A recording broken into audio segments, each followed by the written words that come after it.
कैसी high IQ suspense film है ये, जिसने अनगिनत दर्शकों को देखने के बाद सिहरने पर मजबूर कर दिया। यहाँ तक कि कुछ दर्शकों ने कहा कि अब वे अपने आसपास के पुलिस साथियों पर भी आसानी से भरोसा नहीं कर सकते। लेकिन इस फिल्म को इतनी ऊंची रेटिंग मिलने की वजह यह नहीं है कि एक सनकी कातिल के बनाए मौत के नियम कितने क्रूर और अजीब हैं, बल्कि इसलिए कि इसने उस एहसास को कि गद्दार आपके बिल्कुल पास हो सकता है और कभी भी जान जा सकती है, इतनी हद तक दिखाया है कि वो दबाव अपने चरम पर पहुंच जाता है। नमस्कार दोस्तों, मैं हूं आपका होस्ट जो हार्डकोर थ्रिलर, क्राइम और सस्पेंस की कहानियों पर ध्यान देता है। आज हम साथ मिलकर इस दिल की धड़कनें रोक देने वाली मास्टरपीस गोल्डन लिप फेस्टिवल में प्रवेश करेंगे और देखेंगे एक पीड़ित लड़की की जबरदस्त पलटवार की कहानी, जहां उसका सामना एक भ्रष्ट पुलिस वाले से होता है। ज्यादा देर न करते हुए चलिए शुरू करते हैं। जब दरिंदा करीब आता है तो महिला पूरी ताकत से रोशनी की ओर भागती है और आखिरकार तहखाने से निकलकर जंगल में पहुंच जाती है। दवाइयों के असर में डूबी लौरा लड़खड़ाते हुए भागती रहती है और आखिरकार जंगल के किनारे एक खाई तक पहुंच जाती है। पीछे से आया कातिल उसका रास्ता रोक लेता है। अगर वो पकड़ी गई तो उसे अमानवीय यातनाएं झेलनी पड़ेंगी। बिना एक पल गंवाए लौरा सीधे खाई से कूद जाती है। वह नीचे बह रही नदी में गिरती है। इस जंगल पीछा करने वाले सीन में निर्देशक ने पारंपरिक स्थिर कैमरे का इस्तेमाल नहीं किया, बल्कि पूरी तरह से हिलते हुए हैंडहेल्ड कैमरा और बेहद कम रोशनी वाली ठंडी नीली टोन का उपयोग किया है। यह दरअसल निर्देशक की एक विजुअल ट्रिक है। वह किसी बाहरी पीछा करने का दृश्य नहीं दिखा रहा, बल्कि हमें लौरा के नशे से प्रभावित नजरिए में डाल रहा है, ताकि हम भी उस चक्कर खा देने वाली घुटन भरी हालत को महसूस कर सकें। इससे पहले डाला रामोस के अंधेरे जंगल में एक महिला की बेरहमी से हत्या कर दी जाती है। बेचारी पीड़िता पूरी तरह नग्न हालत में पाई जाती है। उसे एक बेहद अजीब तरीके से पेड़ से कसकर बांधा गया था। इससे भी ज्यादा भयावह बात यह थी कि उसके बाल भी काट दिए गए थे। पुलिस की जांच में घटनास्थल से किसी भी तरह के फिंगरप्रिंट, फाइबर या बाल नहीं मिले। मौत की वजह यह सामने आई कि उसे पेड़ से बांधकर धीरे धीरे मरने के लिए छोड़ दिया गया था। कातिल न सिर्फ सनकी है, बल्कि बेहद सावधान और उच्च बुद्धिमत्ता वाला अपराधी भी है, और यह उसकी तीसरी वारदात है। इससे पहले के दोनों शिकार भी इसी तरह मारे गए थे।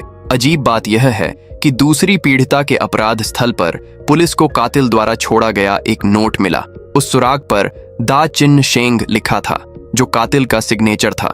इससे भी ज्यादा डरावनी बात यह है कि डाला रामोस शहर में 8 लड़कियां रहस्यमय तरीके से गायब हो चुकी थीं, जिनमें अनुभवी जासूस मॉर्गन की सगी भतीजी भी शामिल थीं। यही वजह थी कि मॉर्गन ने इस अजीब मामले की जांच के लिए दूसरे इलाके से आना चुना। जब स्थानीय पुलिस प्रमुख को मॉर्गन की इस खास स्थिति के बारे में पता चला, तो उसने तुरंत मॉर्गन को स्थानीय जासूस निक के साथ मिलकर इस रहस्यमयी सीरियल मर्डर केस की जांच करने का आदेश दिया। जासूस मॉर्गन ने गायब हुई लड़कियों की विस्तृत जानकारी के जरिए एक समान पैटर्न को पहचान लिया। अपने कई सालों के अनुभव के आधार पर उसने कातिल के छिपे हुए मकसद का अंदाजा भी लगा लिया। इस पर अनुभवी मॉर्गन ने अपनी तार्किक व्याख्या भी दी। उसने देखा कि मारी गई लड़कियां गायब होने के क्रम में नहीं मिलीं और पहली गायब हुई लड़की का अब तक कोई सुराग नहीं मिला है। साथ ही कातिल ने शवों को छिपाने की कोई खास कोशिश भी नहीं की। मॉर्गन ने समझ लिया कि मारी गई लड़कियां शायद किसी मौत के नियम का उल्लंघन करने की वजह से सजा का शिकार हुई हैं, लेकिन वह नियम क्या है, इसका अभी तक कोई पता नहीं चल पाया। बहुत कम लोग जानते हैं कि इस फिल्म की एक खास पृष्ठभूमि है। यह प्रसिद्ध क्राइम थ्रिलर लेखक जेम्स पैटरसन के बेस्टसेलर उपन्यास पर आधारित है। फिल्म में मॉर्गन द्वारा निभाया गया किरदार यूरोपीय और अमेरिकी सस्पेंस जगत के मशहूर साइकोलॉजिकल प्रोफाइलर एलेक्स क्रॉस हैं। यह इस किरदार की पहली बार स्क्रीन पर एंट्री थी। बाद में इस बड़े आईपी पर कई और वर्जन भी बने, लेकिन मॉर्गन का अभिनय आज भी बेमिसाल माना जाता है। अभी जांचकर्ता पूरी तरह मामले को समझ भी नहीं पाए थे कि जल्द ही एक और मासूम महिला अगला शिकार बनने वाली थी। आधी रात को जब एक बुजुर्ग महिला अपने घर में सो रही थी, वह अचानक तेज बारिश की रात में जाग उठती है। उसे बहुत हल्की सी आहट सुनाई देती है, जैसे कोई अजनबी उसके घर में घुस आया हो। लेकिन जब वह शक में अपने कमरे की ओर लौटती है, तो बाथरूम का दरवाजा जैसे किसी ने खोल दिया हो। इस वक्त लौरा को तुरंत एहसास हो जाता है कि स्थिति बेहद खराब है। तभी पीछे से एक मजबूत हाथ अचानक उसके मुंह को कसकर दबा देता है, लेकिन कातिल ने पहले ही एक बड़ा मछली घर सीढ़ियों के रास्ते में अटका दिया था। घबराई हुई लौरा भागते हुए सीधे उससे टकरा जाती है और जोर से जमीन पर गिर पड़ती है। डरावना मुखौटा पहने वह सन की कातिल टेजर गन से उसे बेहोश कर देता है और बांधकर अपने साथ ले जाता है। जब बेहोश लॉरा दोबारा होश में आती है तो वह खुद को कसकर बंधा हुआ पाती है। तभी अजीब मुखौटा पहने कातिल धीरे धीरे उसके सामने आता है। वह ठंडे स्वर में लॉरा को अपने 3 मौत के नियम बताता है। भागने की कोशिश मत करना, मदद मांगने की कोशिश मत करना और विरोध करने की कोशिश मत करना। अगर इन नियमों को तोड़ा तो बेहद गंभीर सजा दी जाएगी। इन तीनों नियमों का असली मकसद हत्या नहीं बल्कि एक बीमार मानसिकता वाला आज्ञाकारिता का परीक्षण है। उस सन की कातिल की नजर में ये खूबसूरत और समझदार लड़कियां इंसान नहीं बल्कि उसकी टूटी हुई आत्मसम्मान को सजाने वाले शो पीस हैं। वह अत्यधिक डर के जरिए महिलाओं की स्वतंत्र इच्छा को पूरी तरह मिटा देना चाहता है। पितृसत्तात्मक नियंत्रण की इस चरम लालसा को दिखाना ही इस फिल्म का सबसे डरावना सामाजिक पहलू है। कातिल के द्वारा लॉरा को बेरहमी से इंजेक्शन देने के बाद वह फिर से बेहोश हो जाती है। इतनी कम समयावधि में इस तरह लगातार अपराध करने की उसकी हिम्मत ने मॉर्गन को उलझन में डाल दिया। तभी अचानक एक अजीब फोटो दरवाजे के नीचे से अंदर सरकाई जाती है जो तुरंत मॉर्गन का ध्यान खींच लेती है। तस्वीर में दिख रही महिला हाल ही में अगवा की गई पीड़िताओं में से एक है और उसके पीछे दा चिन शेंग का घमंडी सिग्नेचर भी लिखा हुआ है, यानी वही कातिल जानबूझकर यह सुराग छोड़ रहा है। मॉर्गन तुरंत तेजी से बाहर की ओर दौड़ता है, लेकिन चालाक कातिल तब तक गायब हो चुका होता है। मॉर्गन समझ जाता है कि यह कातिल अपनी ताकत दिखा रहा है और पुलिस को खुली चुनौती दे रहा है। वह जानबूझकर यह बता रहा है कि लड़की अभी जिंदा है और उनके कब्जे में है, लेकिन अफसोस इस समय तक मॉर्गन और उसकी टीम के पास कोई भी ठोस सुराग नहीं है। लेकिन चालाक कातिल पहले ही दिए गए खाने में चुपचाप नशीला पदार्थ मिला चुका था। उस दवा के असर में आई लॉरा इस वक्त सिर्फ एक ही रास्ता चुनती है, पहले झूठा समर्पण दिखाना। जैसे ही वह वहशी कातिल हवस भरी नजरों से उसके करीब आता है, लॉरा अचानक जोरदार लात मारकर उसे दूर गिरा देती है और मौके का फायदा उठाकर कमरे से भाग निकलती है। अंदर साफ तौर पर एक अंधेरा तहखाना है जिसमें कई रास्ते बने हुए हैं। खुशकिस्मती से मॉर्गन और उसकी टीम को जल्द ही एक मछली पकड़ने वाले व्यक्ति का इमरजेंसी कॉल मिलता है। उसने नदी में बहती हुई लॉरा को देखा था। अच्छी बात यह रही कि लॉरा को तुरंत अस्पताल पहुंचाया गया और उसकी जान बच गई, लेकिन पुलिस को उस नदी के आसपास के जंगल में किसी और अपहृत लड़की का कोई सुराग नहीं मिला। वहीं डॉक्टर घबराकर देखते हैं कि लॉरा के जीवन संकेत गिरते जा रहे हैं और उसके अंग धीरे धीरे काम करना बंद कर रहे हैं। उन्हें शक होता है कि लॉरा को कोई जहरीला पदार्थ दिया गया है, लेकिन उसके खून और पेशाब की जांच में कोई भी जहर नहीं मिलता। कड़ी मेहनत के बाद मॉर्गन को आखिरकार किताबों में सिस्टो नाम की एक दुर्लभ दवा के बारे में पता चलता है। यह दवा न सिर्फ लॉरा जैसी हालत पैदा कर सकती है, बल्कि जांच में भी आसानी से पकड़ी नहीं जाती। डॉक्टर भी मॉर्गन के इस अनुमान की पुष्टि करते हैं और तुरंत लॉरा का इलाज शुरू कर देते हैं। अगले ही दिन लॉरा पूरी तरह होश में आ जाती है। उसकी बातों से मॉर्गन को पता चलता है कि उसकी भतीजी अभी भी जिंदा है, जिससे उसे थोड़ी राहत मिलती है। लेकिन क्योंकि कातिल हमेशा मुखौटा पहने रहता था, लॉरा उसका असली चेहरा नहीं देख पाई।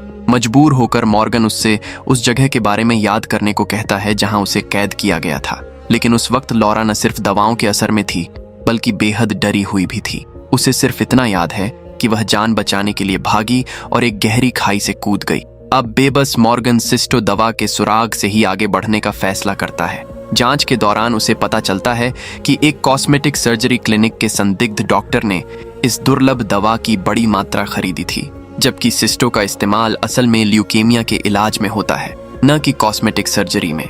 हैरानी की बात यह है कि वह डॉक्टर स्थानीय नहीं है। क्या यह सन की कातिल बाहर से आकर अपराध कर रहा है? सच्चाई जानने के लिए मॉर्गन और उसकी टीम तुरंत उस डॉक्टर के शहर के लिए रवाना हो जाते हैं। सीधे सबूत न होने की वजह से मॉर्गन अपने पुराने साथी की मदद लेता है ताकि संदिग्ध का पीछा किया जा सके। वे लगातार उसका पीछा करते हैं और वह डॉक्टर चुपचाप एक सुनसान से छोटे रेस्टोरेंट में पहुंचता है। मॉर्गन को तुरंत एहसास हो जाता है कि संदिग्ध कुछ बड़ा करने वाला है। इसके बाद वे उसके पीछे पीछे एक भीड़ भाड़ वाले बार तक पहुंचते हैं। वहां वह डॉक्टर जल्दी ही एक सुनहरे बालों वाली महिला को फंसा लेता है। हालांकि लॉरा ने कातिल का चेहरा नहीं देखा था, लेकिन उस संदिग्ध के हाव भाव और व्यवहार बिल्कुल उसी कातिल जैसे थे जिसने उसका अपहरण किया था। लॉरा पूरी तरह यकीन कर लेती है कि यही वही इंसान है जिसकी वे तलाश कर रहे हैं।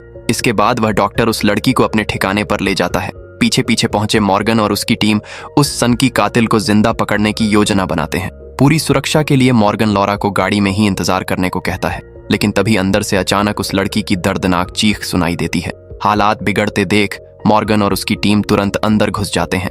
जब तक वे पहुंचते हैं, कातिल स्पोर्ट्स कार लेकर भाग चुका होता है। बहादुर लॉरा तुरंत गाड़ी चलाकर उसका रास्ता रोक देती है। हाथ में बंदूक लिए मॉर्गन भी तुरंत वहां पहुंच जाता है और कातिल को काबू में करने की कोशिश करता है, लेकिन घमंडी कातिल जानता था कि मॉर्गन आसानी से गोली नहीं चला सकता, क्योंकि उसकी भतीजी और बाकी लड़कियां अभी भी उसके कब्जे में हैं। तभी कातिल जोर से एक्सीलरेटर दबाता है और मॉर्गन को टक्कर मारकर वहां से भाग निकलता है। इसके बाद पुलिस कातिल के घर की गहन जांच करती है। वहां एक छिपे हुए कमरे से उन्हें कई पीड़ितों से जुड़ी जानकारी मिलती है। मॉर्गन समझ जाता है कि कातिल अकेले यह सब नहीं कर सकता और इन लड़कियों के अपहरण में एक और साथी जरूर शामिल है। तभी घबराई हुई लॉरा मॉर्गन को एक नया अहम सुराग देती है। उसे आखिरकार याद आता है कि जहां उसे कैद रखा गया था, वहां चारों तरफ हल्की हल्की पानी बहने की आवाजें आ रही थीं। वह जगह कोई प्राकृतिक गुफा नहीं थी, बल्कि साफ तौर पर इंसानों द्वारा बनाई गई संरचना थी। नदी के उस इलाके की जांच करने पर उन्हें एक नई जानकारी मिलती है।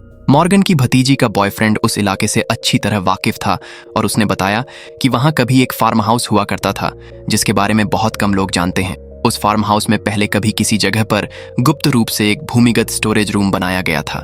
यह जगह ठीक उसी इलाके के पास थी जहां लॉरा मिली थी। संभव है कि यही वह जगह हो जिसकी पुलिस को तलाश थी। पिछली बार बिना अनुमति कार्रवाई करने और दूसरे क्षेत्र में जांच करने की वजह से मॉर्गन अब पुलिस बल को दोबारा नहीं बुला सकता था, इसलिए उसे अपनी छोटी टीम के साथ ही कार्रवाई करनी पड़ी। जिस कातिल का वे पीछा कर रहे थे, वह इस समय उसी ठंडे तहखाने में मौजूद था। वहीं उसका दूसरा साथी भी अंधेरे में सामने आता है। दरअसल डॉक्टर का ठिकाना पुलिस द्वारा पकड़े जाने के बाद वह अपने साथी के पास भाग कर आता है ताकि उसके साथ शिकार साझा कर सके, लेकिन उसका साथी उसे बिल्कुल भी बख्शता नहीं है और बंदूक उठाकर उसकी ओर गोली चला देता है, एक कड़ी चेतावनी देते हुए। इसी अचानक चली गोली की आवाज ने बाहर मौजूद मॉर्गन का ध्यान खींच लिया। आवाज का पीछा करते हुए मॉर्गन को एक तहखाने का दरवाजा मिलता है जो जंजीर से बंद था। मॉर्गन तुरंत बंदूक से ताला तोड़ देता है। अंदर मौजूद कातिल समझ जाते हैं कि उनका राज खुल चुका है और वे भागने लगते हैं। मॉर्गन तेजी से उनका पीछा करता हुआ जंगल तक पहुंच जाता है। भागते समय उनमें से एक बदकिस्मत कातिल को मॉर्गन गोली मार देता है, जो वहीं गिर पड़ता है। वह वही सन की डॉक्टर था जिसका वे पीछा कर रहे थे। अफसोस की बात यह है कि वह मरने से पहले अपने साथी के बारे में कुछ नहीं बता पाता। इसके बाद पहुंची पुलिस उस अंधेरे तहखाने से सभी अपहृत लड़कियों को सुरक्षित बाहर निकाल लेती है। जांच के दौरान पुलिस को एक और अहम सुराग मिलता है। दूसरे कातिल ने वहां एक जगह बिना दस्ताने के हाथ लगाया था, जिससे उसके फिंगरप्रिंट मिल गए। अगर ये फिंगरप्रिंट मैच हो जाएं, तो पुलिस 12 घंटे के अंदर कातिल को पकड़ सकती है और यह वही शख्स है जो शुरू से इस केस की जांच में शामिल था, जासूस निक। वह बहाना बनाकर लॉरा से मिलने आता है, लेकिन मासूम लॉरा को जरा भी अंदाजा नहीं होता कि एक जानलेवा खतरा उसके करीब है। वहीं मॉर्गन भी दूसरे कातिल की पहचान जानने को लेकर बेहद उत्सुक था। जब वह दीवार पर लगे सुरागों और तस्वीरों को ध्यान से देखता है, तो उसे एक चौंकाने वाली सच्चाई का पता चलता है, क्योंकि कातिल द्वारा दी गई उस फोटो के पीछे किया गया घमंडी सिग्नेचर, उसकी लिखावट जासूस निक की हैंडराइटिंग से बेहद मिलती जुलती थी। ध्यान से तुलना करने के बाद मॉर्गन तुरंत समझ जाता है कि असली दूसरा कातिल कोई और नहीं बल्कि जासूस निक ही है। यह ट्विस्ट पूरी फिल्म की कहानी की आत्मा है। लेखक ने बड़ी चतुराई से दर्शकों की उस सोच का फायदा उठाया कि पुलिस मतलब रक्षक।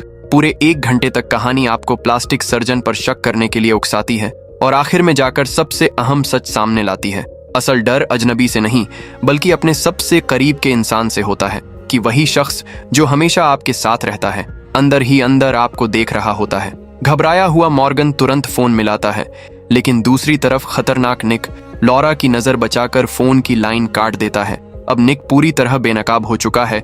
अब लॉरा को आखिरकार समझ आ जाता है कि उसे अगवा करने वाला कोई और नहीं बल्कि सामने खड़ा निक ही है। जल्द ही दोनों के बीच हाथापाई शुरू हो जाती है। घायल लॉरा ताकत में निक का मुकाबला नहीं कर पाती। जब निक उस पर हमला करने की कोशिश करता है, तभी लॉरा अचानक टेबल के ऊपर लटक रहे झूमर को खींचकर नीचे गिरा देती है, जो सीधे निक पर आ गिरता है। दोनों जमीन पर गिर पड़ते हैं। इस सीन में लॉरा अब वह मासूम लड़की नहीं रही जो किसी पुलिस वाले के बचाने का इंतजार करे। अपनी शारीरिक कमजोरी के बावजूद वह हार नहीं मानती और आसपास की हर चीज का इस्तेमाल करके डट कर मुकाबला करती है। उसका हर वार उस संघर्ष का प्रतीक है जब कोई महिला अपने अस्तित्व के लिए लड़ती है। असली ताकत कभी हार मानने में नहीं, बल्कि आखिरी सांस तक लड़ने में होती है। मौके का फायदा उठाकर लॉरा जल्दी से निक की हथकड़ी उठा लेती है और उसे रसोई के कैबिनेट से बांधने की कोशिश करती है, लेकिन इसी वक्त निक जमीन से एक तेज चाकू उठा लेता है और सीधे लॉरा पर हमला कर देता है। घायल लॉरा किसी तरह खुद को बचाकर एक कोने में छिप जाती है और जल्दी जल्दी अपने घाव पर पट्टी बांधती है। उधर बेकाबू निक हथकड़ी से छूटने की कोशिश करता है, लेकिन इस दौरान गलती से किचन की गैस पाइपलाइन को खींचकर तोड़ देता है। तुरंत ही बड़ी मात्रा में गैस लीक होने लगती है। निराश निक समझ जाता है कि अब वह बच नहीं सकता, इसलिए वह अपनी जेब से लाइटर निकालता है और लॉरा के साथ खुद को भी खत्म करने का फैसला कर लेता है। तभी सही समय पर मॉर्गन वहां पहुंच जाता है, हाथ में बंदूक ली।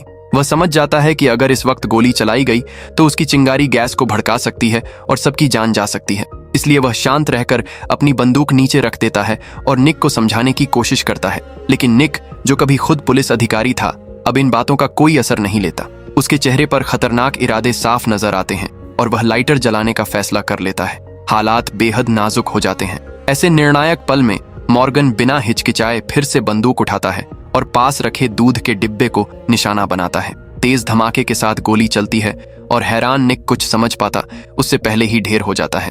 ये सीन फिल्म मेकिंग का शानदार उदाहरण है। डायरेक्टर पहले दूध के डिब्बे का क्लोजअप दिखाता है, फिर गोली की आवाज के साथ सफेद दूध और लाल खून एक साथ फ्रेम में फैल जाते हैं। ये रंगों का टकराव न सिर्फ दृश्य को और प्रभावशाली बनाता है, बल्कि गैस से भरे कमरे में गोली चलाने की तार्किक कमी को भी छिपा देता है और पूरे क्लाइमैक्स को एक अजीब सी कलात्मक खूबसूरती दे देता है। फिल्म यहीं खत्म होती है, लेकिन लॉरा की कहानी का असर यहीं से शुरू होता है। अंधेरे का सामना करते वक्त यह उम्मीद मत करो कि बुरे लोग किसी सीमा में रहेंगे, और यह भी मत सोचो कि कोई हीरो हमेशा सही समय पर आ जाएगा। असली ताकत तुम्हारे अपने हाथ में है, वही तुम्हें इस क्रूर दुनिया से बाहर निकाल सकती है। याद रखो, इस मुश्किल दुनिया में तुम्हें बचाने वाला अगर कोई है तो वह सिर्फ तुम खुद हो।